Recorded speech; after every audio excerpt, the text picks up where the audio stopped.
channel. My name is Lesleyanne. If you haven't come across my channel before, today I'm going to be doing another cooking video.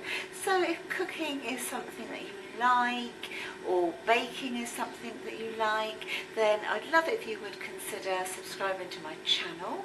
If you do enjoy this video, please give me a nice big thumbs up, because that really helps my channel by letting YouTube know that you've liked it.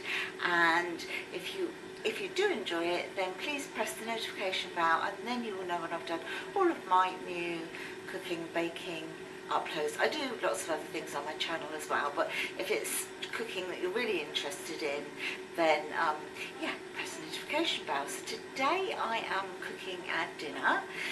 The time is 6:20, so I'm going to get on and start cooking. Today I thought I would cook West Indian corned beef and rice. Now, I was taught how to cook this many years ago by members of the family who are West Indian, and it's something that my children have enjoyed for many years. It was one of their favourites when they were small and growing up, and it's still one of their favourites now. So I'm going to get crack-a-lacking and start preparing my ingredients. So the first thing I'm going to do is to chop an onion. I'm going to be doing the whole of this great big onion.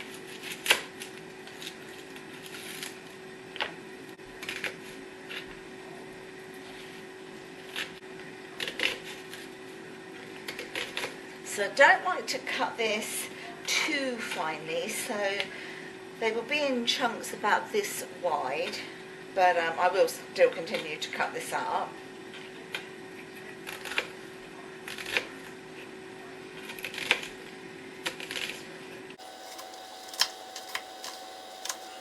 Just going to pop some oil into this pan.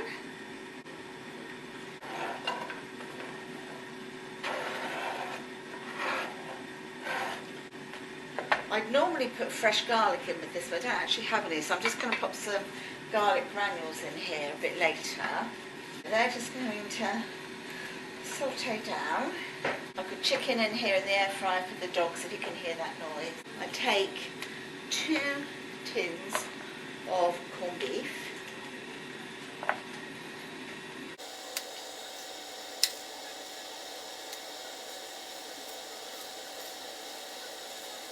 And then what you do is you just cube the corned beef.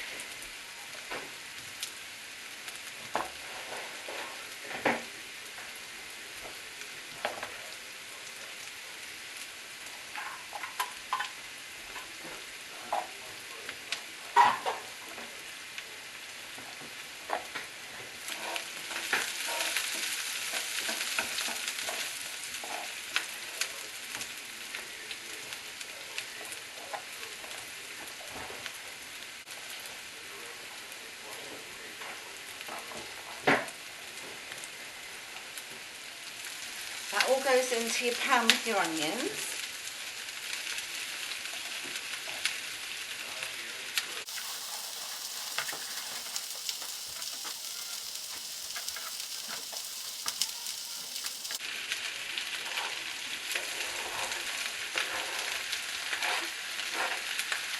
Garlic granules in, quite a lot because we like it. And then you just sort of keep mixing.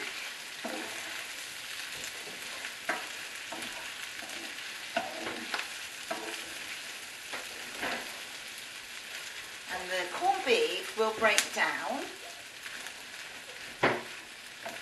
but to this what you want to add is sweet corn. I've got that much left in a frozen bag of sweet corn.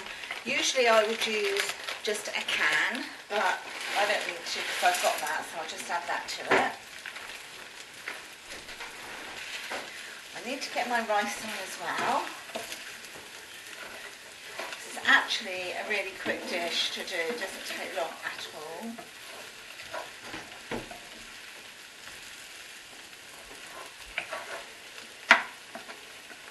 Going to add a little bit of water. If I was using a can of sweet corn, I would then fill that can maybe 3/4 full with water, and then I would add it to it.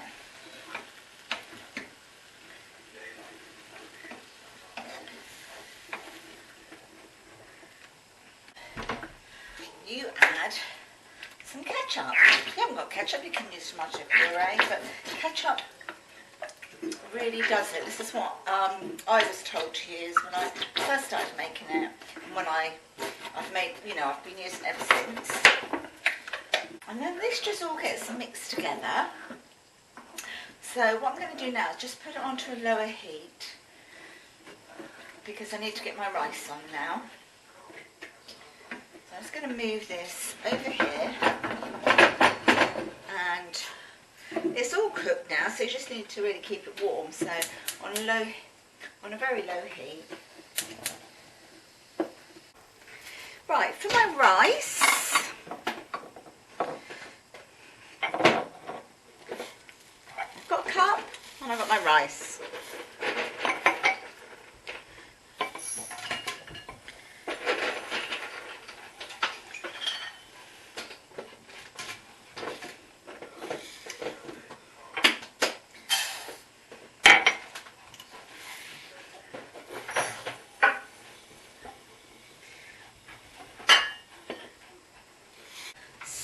And to the rice I've added 4 cups of water using the same cup, and then what I do is I just put the fork in and just swirl it around just to break up the rice, and that is it. I don't touch it now again until it's actually cooked, until it's done.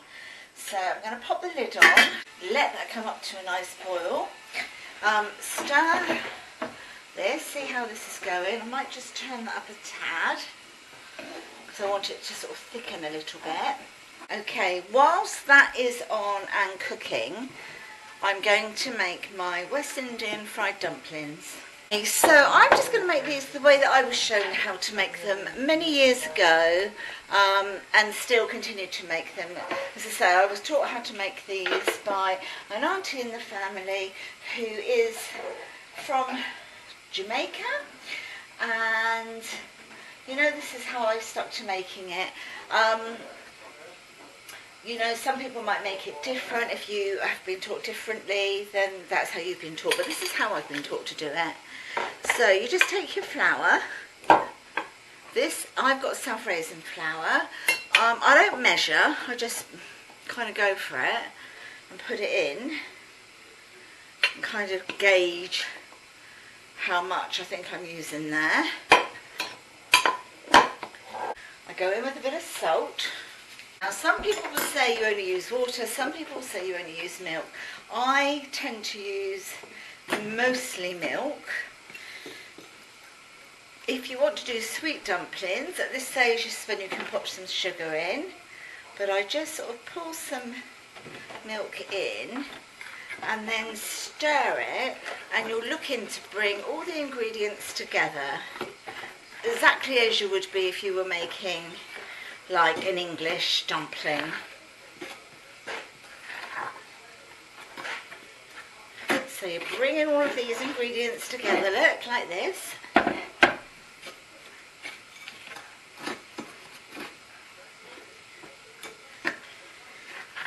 Now I've probably added a little bit too much, so I'm going to pop some more flour into there.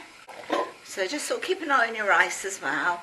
Add a little bit more flour into there, and then just keep on bringing all those ingredients in here together. Right, now I'm going to go in with my hand. But off come the rings, because it's quite a messy little job, is this.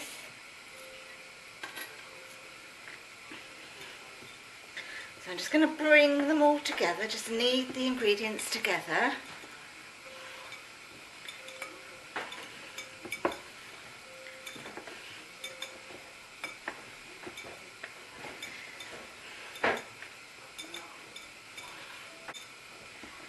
Here we go, so you've got all your ingredients all together in a dough. So I'll get rid of the basin.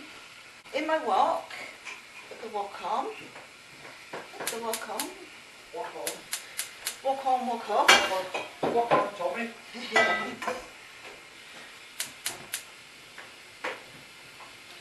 And to that, I'm going to pop some oil in.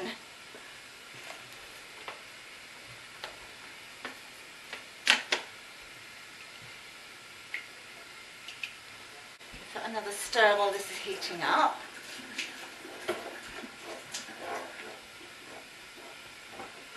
And then, whilst that's heating up, what I'm going to do is divide these. Now you can go as big or as small as you want to with these. Over the years I've done them tiny little bits so that they're not an awful lot bigger than, say, a thumbnail. And we've had those sort of on as an accompaniment to something, or just given them to the kids as a snack if they've wanted it. And I have done them this size, and I have done them bigger and smaller. So that is entirely up to you. Just talking to my sous chef Chris. He's just preparing a little bit of salad to go on the side. Golden round, you've got nothing on you, don't. I know, darling, I know.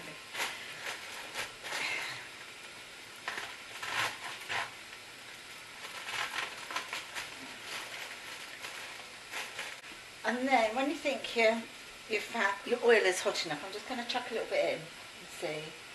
Yeah. So then you take your dumpling and you just play with it a bit, like flatten it down a little bit. Okay? Like so, it looks like that. And that is going into my pan. My rice is coming up to the boil.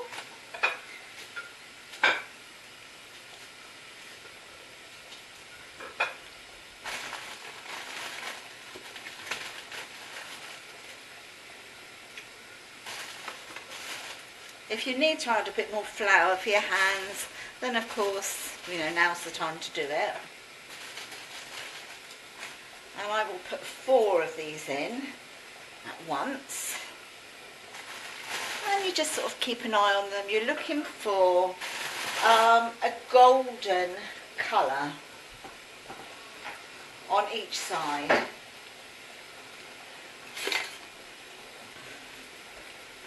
So then I just take my slotted spoon and turn it over.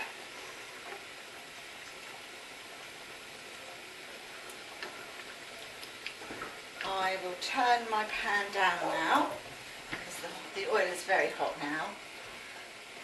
Could you get me a plate, please, with a bit of kitchen towel on it? That would be great. While they're cooking, I will continue to just flatten out these dumplings. Right, I'm just going to go to my plate with kitchen towel, very nicely prepared by my sous chef. Turn them again. A little bit longer is what they need, not a lot, a little bit. Take out these dumplings.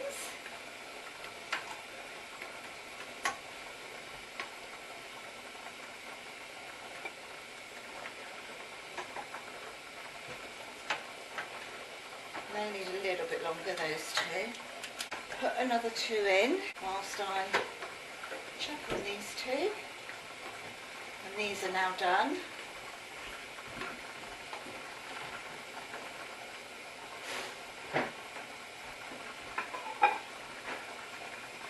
Do you need them tasted? No, darling, not quite yet. They're not poisonous, I promise. Yeah, I'll get that one in as well. So just leave those in there for a little while. Stir my corned beef mix.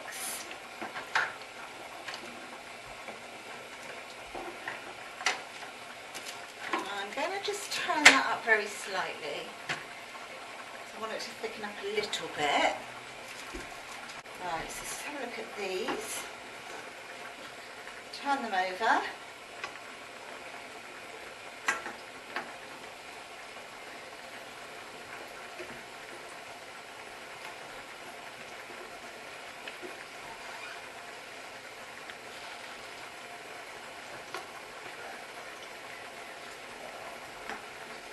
There we are. Just going to check my rice, see how that's doing. There's still a lot of liquid in there. What I will do is let the liquid more or less all be absorbed by the rice, maybe a tiny bit at the bottom, that is literally all, but mostly absorbed. Pop the lid on and then leave that for 10 minutes. The rice will then be cooked beautifully. The dumplings are almost done and the corned beef is getting there. This is often known as corned beef hash, you know, when you're talking about West Indian food, but not when you're talking about English food. Our corned beef hash tends to have like mashed potato on the top of it, doesn't it? Right, so my hands are all washed. I can put my rings back on while I'm just waiting for those to finish cooking.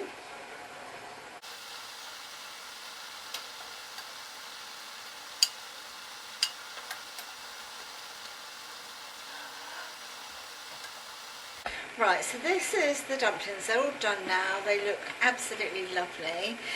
If I was serving this for, say, a dinner party, if I was having some friends or family over and we were all sat around the table, quite a few of us, I would do more than this and I'd have them all in a nice bowl on the table. I'd have a bowl of salad on the table and I would also put the rice and the corned beef dish into their own serving dishes so that people can just help themselves, you know, as to how much they want. So with the rice, I'm literally just going in with my fork, just parting a little hole to see how much liquid's still in there. There's still a bit in there that I want to cook down, but it cooks down really quickly, so you need to keep your eye on it. Right, I'm going to turn the rice off now. I'm going to pop the lid on. That gives me time to tidy up, get all the plates ready to start serving everything. So the dumplings I'm going to go and put on the table.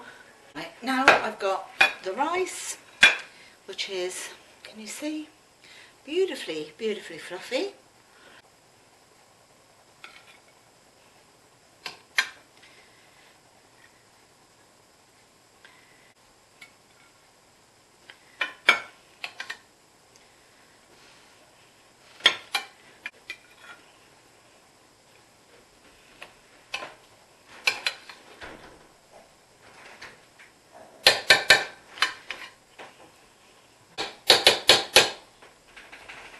And then I'll pop the lid on this and then I will freeze this once it's cooled down. Right, now here's the, you can see the corned beef. Give it a last stir. You can see it's thickened up nicely now.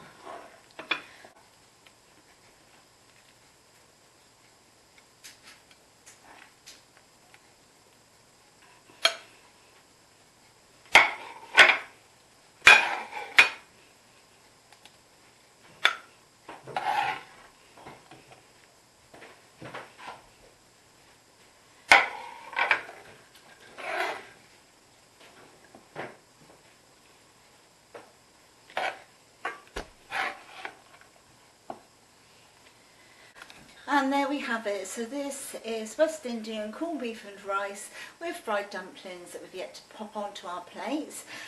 This will be accompanied with some West Indian hot pepper sauce. So that's what my family like and that's what they get. Take yours. Thank you. Luke. And we're going to be cosy today and we're going to have this in front of the TV watching the soaps. These I made earlier today, these Easter cookies. And then to the corned beef I add some drizzles of West Indian hot pepper sauce. It's very hot if you haven't had it before. Pop that on the side. So I'm now going to go and enjoy my dinner. I hope you've enjoyed this video. Bye for now.